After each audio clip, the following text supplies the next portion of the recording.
Bonjour les élèves de la première année collège. La leçon d'aujourd'hui c'est le courant électrique continu.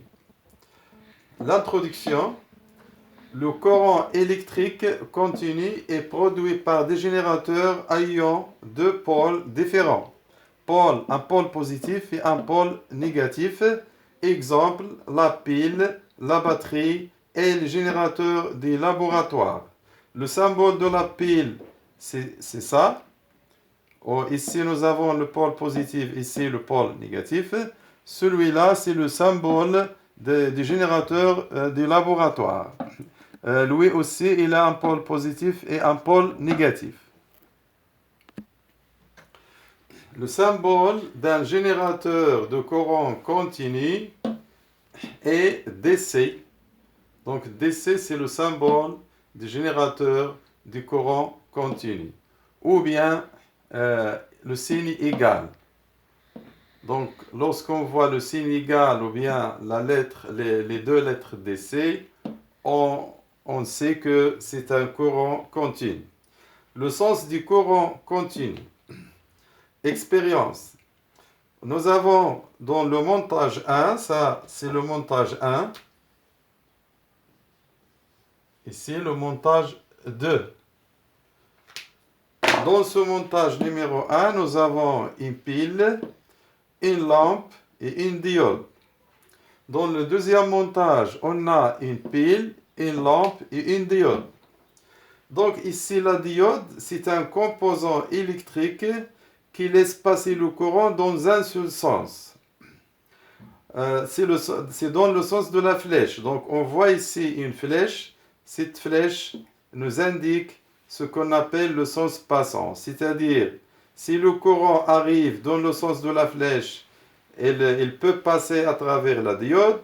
Si le courant veut passer dans le sens inverse, ce courant sera bloqué par la diode.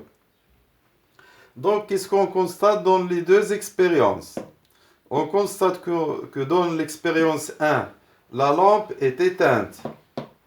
Dans l'expérience 2, la lampe est allumée. Donc, qu'est-ce qu'on peut déduire? On peut déduire que le courant est bloqué dans l'expérience 1, il est bloqué par cette diode. C'est-à-dire que le courant qui vient dans ce sens, il est bloqué par la diode. Dans le deuxième circuit, la diode elle est branchée dans ce sens. Donc le courant sort des pôles positifs des générateurs et peut traverser la diode, donc peut circuler dans le circuit et la lampe sera allumée. Donc ces deux expériences nous indiquent que le courant électrique sort des pôles positifs des générateurs et ne peut pas sortir des pôles négatifs. Donc il a un seul sens. Donc ces deux expériences nous permettent de déduire que le courant a un seul sens, il sort des pôles positifs des générateurs et entre par son pôle négatif. Conclusion. Des deux expériences, on peut déduire la conclusion suivante. Une diode est un dipôle qui ne laisse passer le courant que dans un seul sens, celui de la flèche de son symbole. C'est ça la flèche. Donc le courant peut passer dans ce sens qui s'appelle le sens passant. Le sens inverse s'appelle sens bloqué. Donc l'autre sens s'appelle le sens bloqué. Le sens conventionnel du courant. Le courant circule du pôle positif du générateur vers le pôle négatif à l'extérieur des générateurs. Le courant sort des pôles positifs des générateurs dans ce sens. Donc c'est ça le sens du courant dans le circuit. Ça c'est un interrupteur qu'on symbolise par la lettre K. Donc voilà le sens du courant. On le représente par une flèche, comme ça. Le courant sort des pôles positifs et entre par le pôle négatif. La deuxième partie de la leçon, c'est l'intensité des courants électriques. Expérience. On réalise les deux montages suivants. Voilà le montage 1 et le montage 2.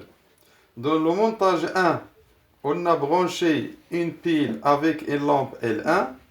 Dans le montage 2, on a branché la même pile avec deux lampes L1 et L2 identiques.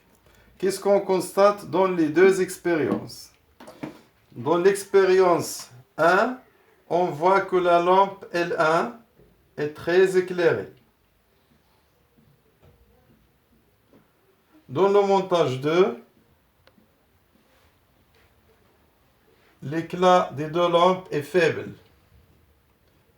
Les lampes sont moins éclairées que le montage 1. Donc, qu'est-ce qu'on peut déduire de cette observation? Ici, l'éclairage de la lampe L1 est très intense que dans le cas des montages 2.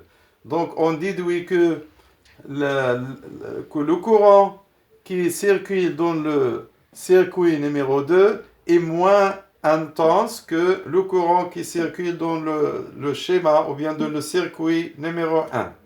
Ou bien on dit aussi que le courant qui circule dans le montage 1 est plus intense que le courant qui circule dans le montage 2.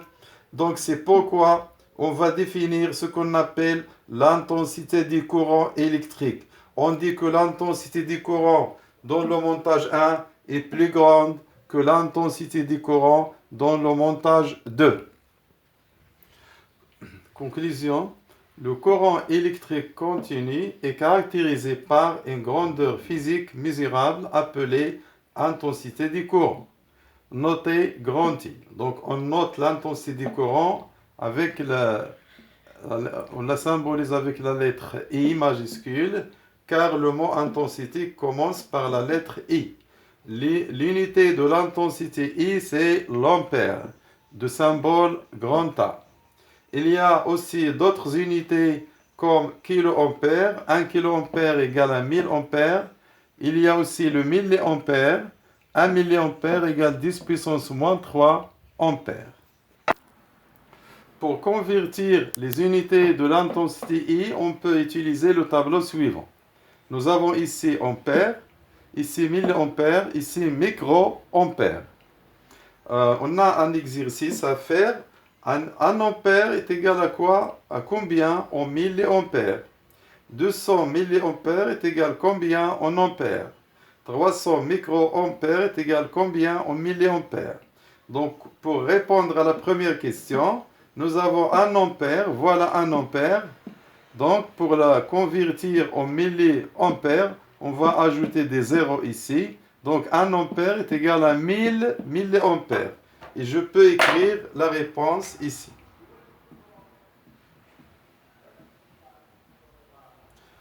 Deuxième exemple, on a 200 milliampères. Voilà 200 milliampères. Pour la convertir en ampères, donc voilà l'ampère. Je vais ajouter ici un 0 et je vais mettre la virgule. Donc 200 milliampères est égal à 0,2 ampères. Donc j'écris ici 0,2 ampères. Le troisième exemple, nous avons 300 microampères. À quoi est égal au milliampère? Donc voilà 300 milliampères. Pour la convertir au milliampère, je vais ajouter ici un 0. Voilà, donc est égal à 0,3 milliampères.